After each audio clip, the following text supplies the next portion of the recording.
Hey, let's say you're stepping on a scale every day and putting a lot of effort into weight loss, yet nothing is happening. You have officially hit a plateau and you're thinking about starting some medications for weight loss. My name is Dr. Rizvi. I'm a board certified family physician and I help patients naturally lose weight by emphasizing lifestyle changes, and I tend to push off medications unless it's truly medically necessary. Let's talk a little bit about what is considered a natural weight loss progression. Number one, we like our patients to enter a calorie deficit. Truly identifying what a calorie deficit is will take some data points. So it's very important that all our patients or anyone who's trying to lose some weight should have some sort of calculator, and then they need to be pretty meticulous on jotting down what they're eating every day. Trending this for about 2 weeks will give you a good idea of what your maintenance calories are before you start going into a deficit. If you don't have this data point, a lot of this becomes intuitive eating, which is good, but not best practices. Number two, it's always important that anyone that wants to lose weight, they keep some sort of physical activity going. We all know that when we're very tired and hungry, we tend to not want to move around. Yet, it's important that you keep these activity levels elevated and you try to preserve as much muscle mass while you're losing weight, just so you don't become a skinnier version of your current physique. And number three, it's adequate sleep. We all know that sleep is associated with 1, binge eating, and 2, bad hormone production, such as cortisol.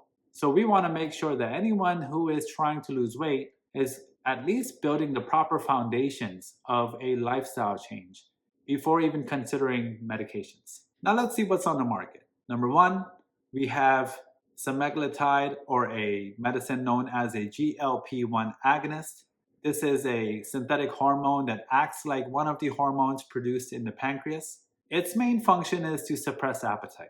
It's pretty good, it works well, but it's actually causing patients to feel more full, and one of its potential side effects is abdominal bloating, pain, nausea, and a lot of patients cannot tolerate this medication at higher dosages. Not to mention, it's very expensive and most insurance companies don't cover this unless you're diabetic. So it's very important that patients know what they're getting themselves into and that they're just mimicking a good lifestyle change when they're on this medicine, but they're paying a lot of money for it. Number two, historically, we've prescribed a lot of phentermine or stimulants. This medication is not studied over a long period of time, but it's been prescribed quite often. Patients have used this medication to kind of get the weight loss going. However, the side effects associated with it can be detrimental to your heart health. It can elevate your blood pressure, cause palpitations. If you're having a history of anxiety, it can make you feel very jittery and anxious as well.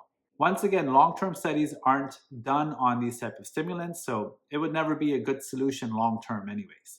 And finally, we talk a little bit about orlistat. It prevents the breakdown of fats, therefore the absorption of fats becomes less. And some of the side effects with orlistat is that it will have abdominal bloating, flatulence, some dyspepsia or pain, and patients don't really tolerate it too well. So when you know what's on the market for weight loss and you see what it ultimately does, it suppresses appetite, it helps with weight loss by really mimicking what a good natural lifestyle change will do, and oftentimes it's quite expensive. Before you go towards the route of medications, I think it's very important you hone down and make a difference in your lifestyle, truly put down some data points, and simplify your dietary regimen. So let's recap here.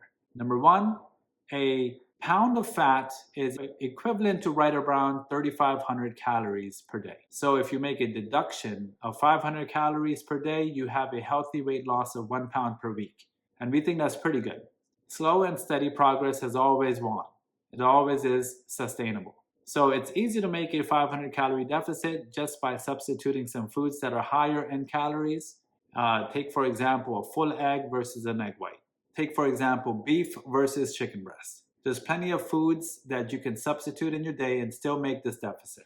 Number two, the activity levels should be adequate. It's important that you're going for plenty of steps per day. Our goal is really 8,000 to 10,000 steps per day, or you could do cardiovascular exercise like running and jogging. However, we find that when patients go this regimen, they tend to lose a lot of muscle mass and they tend to find themselves more hungrier without a true benefit. Now, if you're a runner and this is what you enjoy, then all the power to you.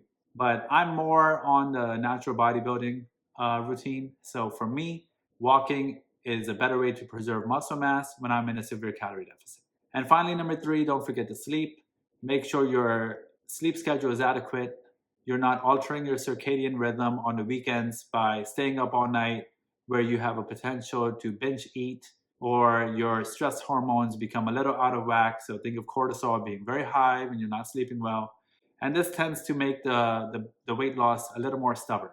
If you apply these simple principles, you'll find yourself actually moving this needle. Remember, all diets are successful, but the best one is the one that you can sustain over a long period of time. Weight loss doesn't happen overnight. It doesn't happen without hardship. So it's going to be a sacrifice. When your friends are out eating bad, you may have to make some sacrifices. But if you stay consistent, you will reach your goal. All right. My name is Dr. Rizvi. If you'd like, you can follow my weight loss journey and my journey into natural bodybuilding by going to my Instagram. I'll leave a description below. You can also follow along on this YouTube channel. My goal is really to provide helpful information with a natural approach to weight loss and sustainable weight loss. And I really want to simplify this for you because there's a lot of influencers out there that overcomplicate something that's historically done. If you like this video, please hit the like button, subscribe for more content, and share it with friends. Thank you so much. Have a great day.